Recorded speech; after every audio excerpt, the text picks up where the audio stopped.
All right, so let's take a trip back in time, shall we? Back to the 1800s. Okay. Imagine, if you can, a world where women couldn't vote.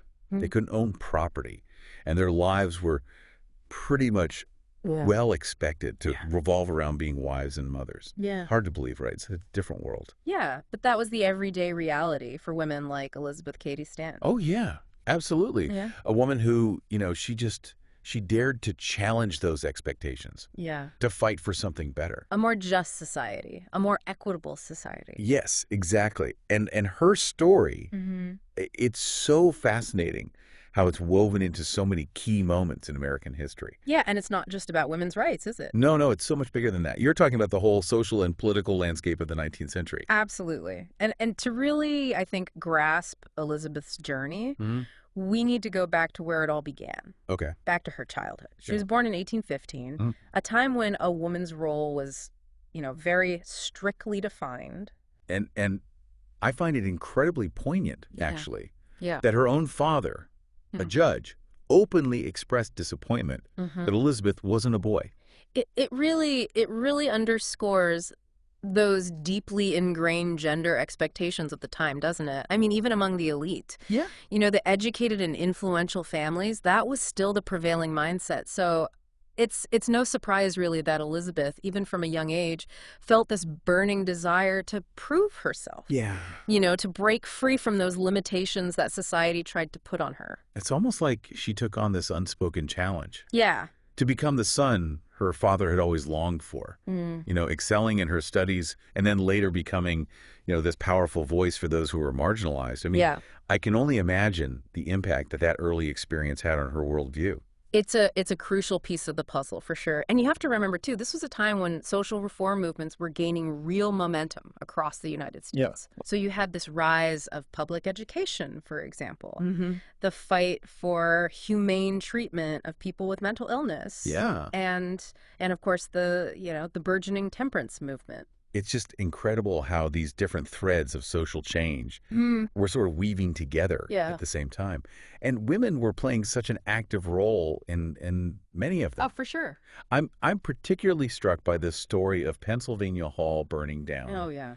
in 1838. Yeah. You have these courageous women, Abby Kelly, the Grimke sisters, Mm-hmm.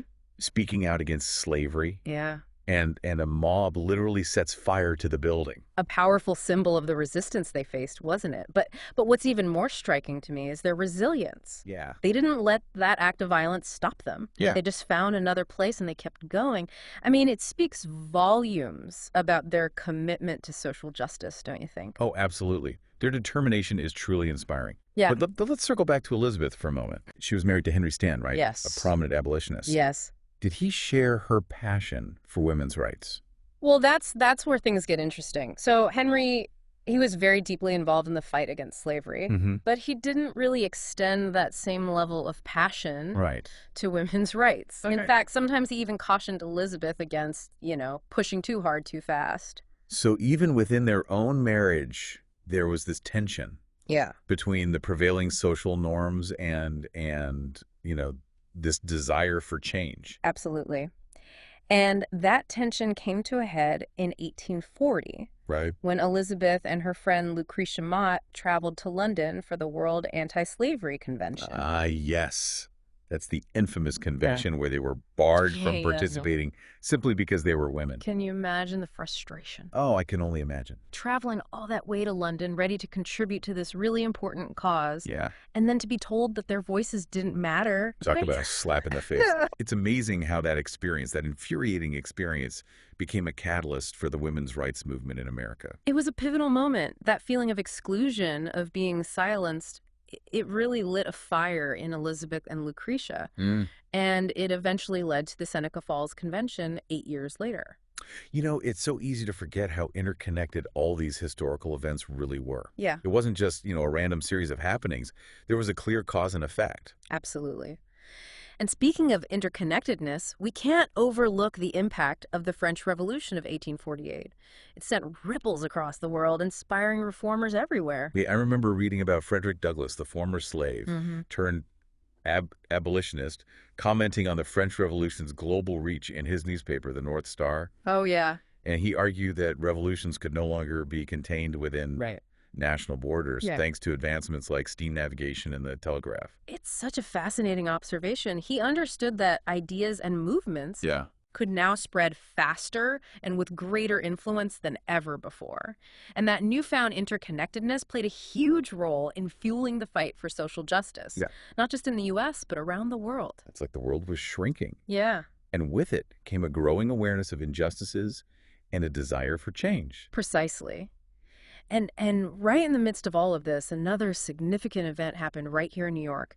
The Married Women's Property Act of 1848. Wait, so before 1848, married women couldn't even own property? That's right. Any property a woman owned before marriage automatically became her husband's. Wow, that's mind-boggling.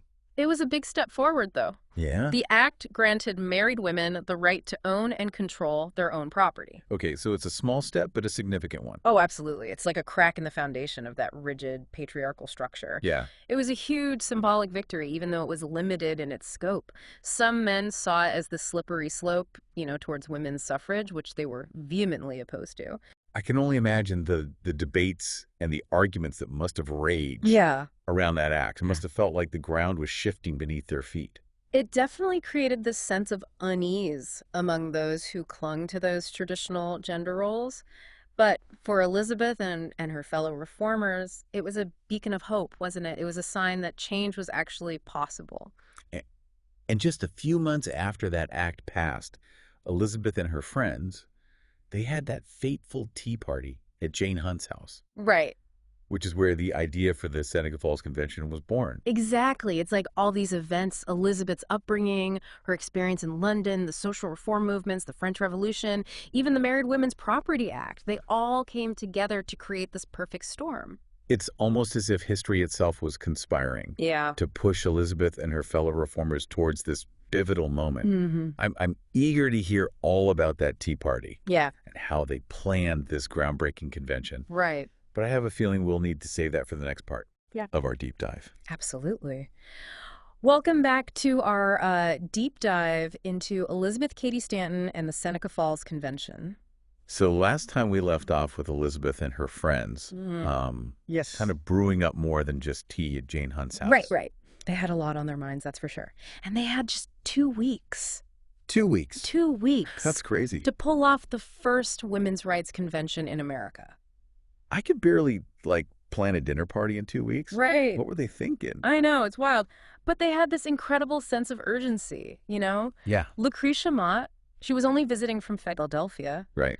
And they knew they had a very limited time Yeah. to really capitalize on her presence and Mhm.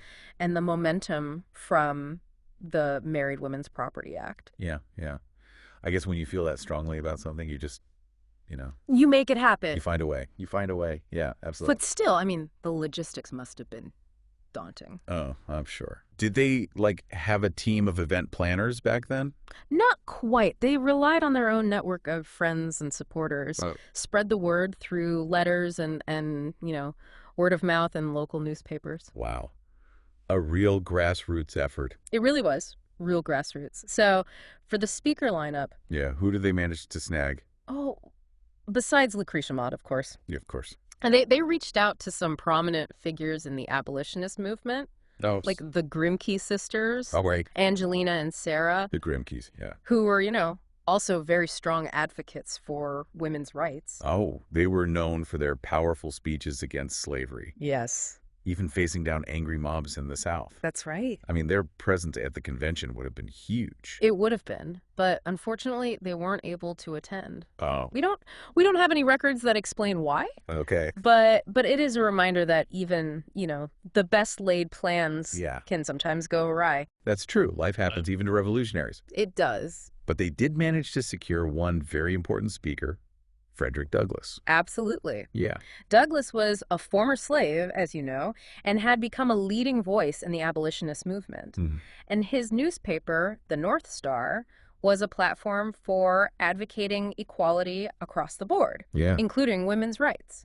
So his presence at the convention definitely added, significant weight to their cause. It's just fascinating how these different social justice movements Yeah. were sort of intersecting Intertwined. and supporting each other. Mm-hmm. It wasn't just about women's rights. It was about human rights. Exactly. And speaking of intersectionality, we have to talk about the Declaration of Sentiments. Okay, yeah. Elizabeth brilliantly, I think, modeled it after the Declaration of Independence. Right.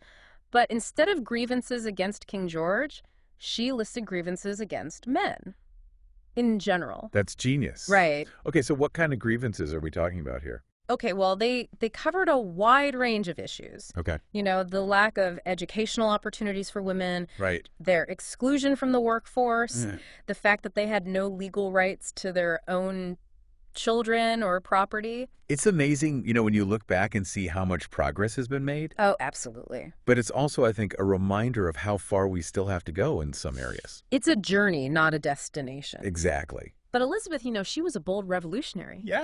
And she didn't shy away from the most controversial issue of the day, The right to vote. the right to vote, Women's suffrage. the suffrage. Yes. And you mentioned that Elizabeth was adamant Oh, yes. about including a resolution for women's suffrage. Yes. Even though some of her closest allies, like Lucretia Mott, worried that it would make the convention, A laughingstock. Yeah. It was a radical idea for the time. Yeah. Even for those who believed in women's equality. Imagine trying to convince people that women... Who were seen as, delicate and emotional creatures should have the same political rights as men. I bet there were some pretty heated debates behind closed doors. I'm sure. Even Elizabeth's own husband, you said, wasn't exactly thrilled about the idea. Henry, oh no. He was about as supportive as a wet blanket. Okay. He warned Elizabeth that, demanding suffrage would turn the whole convention into a farce. Wow.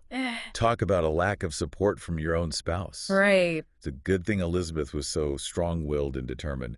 So tell me, how did the convention itself unfold? Like, paint me a picture of that historic moment. Okay, well, the first day of the convention, July 19th, 1848, it was for women only. Okay. They gathered at the Wesleyan Chapel Okay. in Seneca Falls. It was the only venue in town willing to hearse them. Okay. And get this, when they arrived, Yeah. the church was locked. Oh, no. What a disaster. Can you imagine? I can only imagine the panic. Right. But luckily, Elizabeth's young nephew, Daniel, he saved the day. He climbed through a window and unlocked the door. Talk about a little hero. Right. Okay, so the doors are open, the women are all gathered.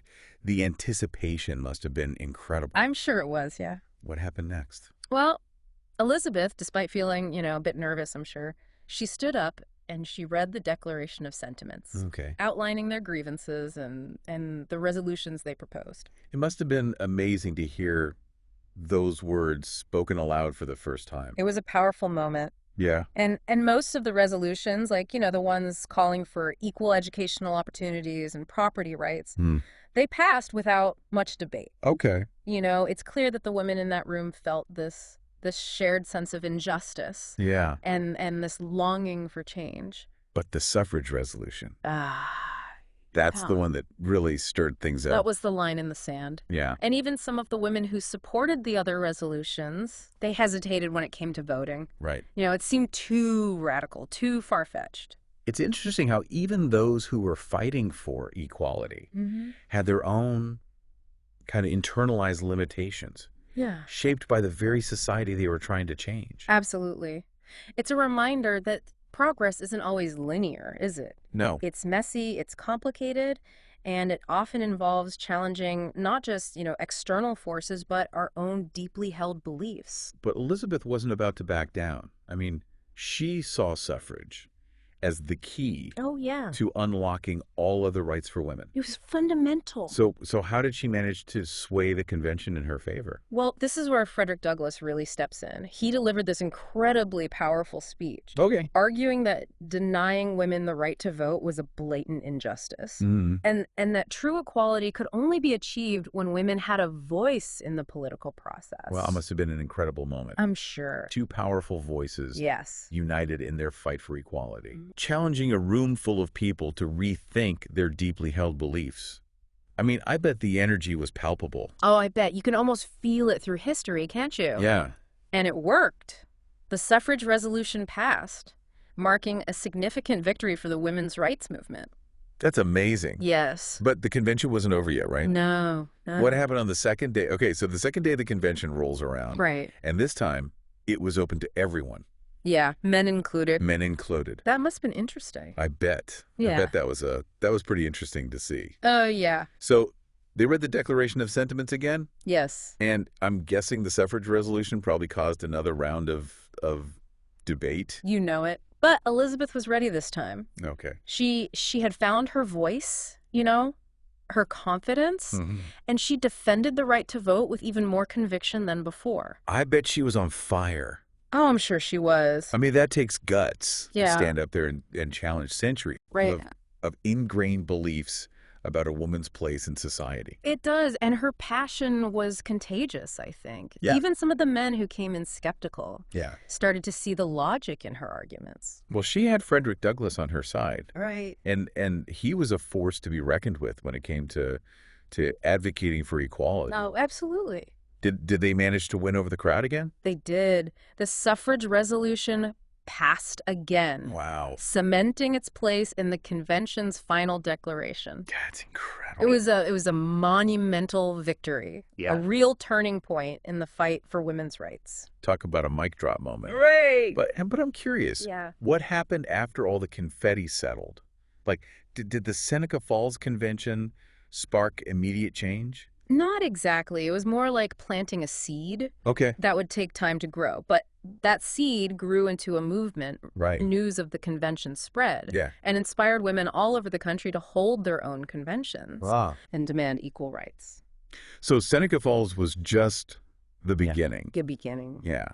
I imagined Elizabeth and her fellow reformers didn't just, rest on their laurels after that. Oh, no, absolutely not.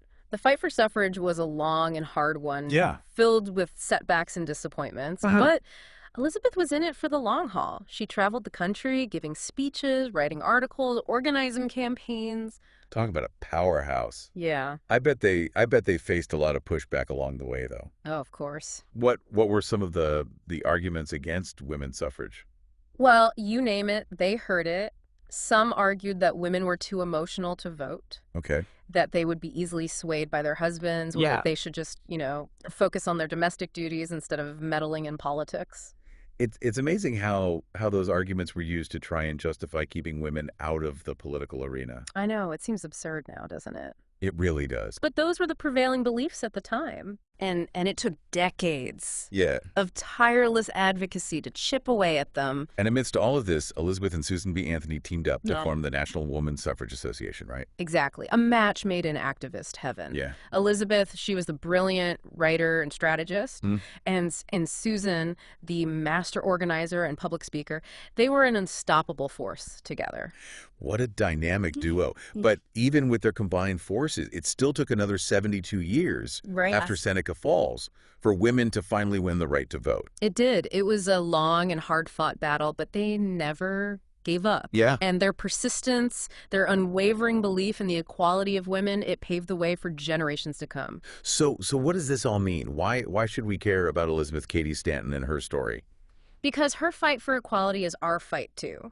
Her legacy, it reminds us that change is possible. Yeah. Even when the odds seem insurmountable. Yeah. It reminds us that we all have a responsibility to speak up for what's right, to challenge injustice, and to work towards a more equitable society for everyone. That's a powerful message. It is. Elizabeth's story isn't just about, historical events. Wrong. It's about the ongoing struggle for human rights and dignity. Exactly. And it's a reminder that we stand on the shoulders of giants, of those who came before us and fought so bravely for the freedoms we enjoy today. Yeah. It's our duty to honor their legacy Absolutely. by continuing their work, Yeah. by pushing for progress, and by never taking our rights for granted. That's a perfect note to end on. I think so. So as you go about your day today, Mm-hmm. think about Elizabeth Cady Stanton Yeah. and the countless others who fought for a better world. Mm-hmm. What can you do in your own life to continue their legacy? Yeah. How can you use your voice to advocate for those who are still marginalized and silenced? It's a question worth pondering. It is. Thanks for joining us for this deep dive into history. Thank you. And remember, the fight for equality is never truly over.